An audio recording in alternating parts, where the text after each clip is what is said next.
The lash industry is a very baby industry, and there are plenty of things we're still figuring out. One of those things is lash adhesive.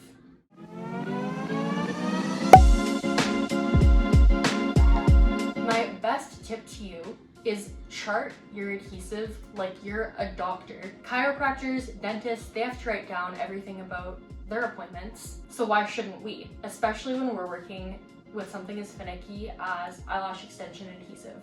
Different temperatures and humidities will work for different lash artists depending on their hand speed, how much glue they're using. Always listen to your supplier's suggestions. Even when they give you a broad range, like works best in 30 to 70%, it's best to record what exactly your room conditions are and to see when your client comes to their next appointment exactly what your temperature, humidity were, if you used primer on them or not, did you use a bonder, which bonder did you use, did you nanomist? You want to make sure that you're always storing your adhesive correctly. Storing your adhesive correctly could just be one thing that'll get you closer to better retention. So whether it's an adhesive storage container or just in the bag with a silica gel packet, cyanoacrylate cures with humidity, so you want to keep it away from humidity as possible. Keeping your adhesive in a cool, dry place is best. Wherever you're buying your adhesive from, make sure that they're doing the same as well. Make sure that you're using a dispensing platform that works best for you.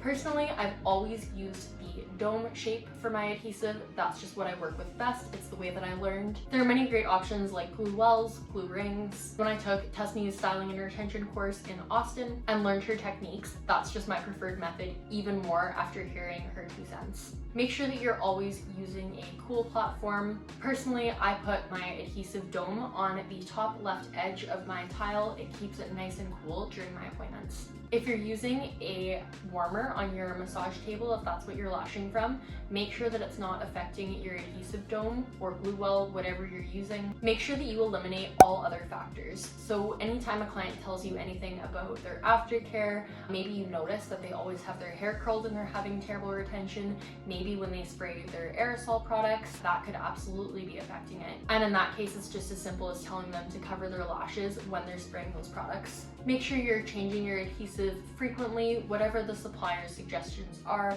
Personally, I change my adhesive about every 15 minutes. My final adhesive tip is make sure you're using enough. There's a huge misconception in our industry that adhesive weighs so much and you have to use the absolute most minimal amount so you don't damage your client's natural eyelashes. We're using such a small amount of glue in lashes in general, and a huge game changer for me was just picking up a little bit more adhesive. So usually that can be done by just pulling it out of the dome a little bit faster when you dip. Thanks so much for watching. Like and subscribe if you enjoyed this video, and I'll see you guys next time.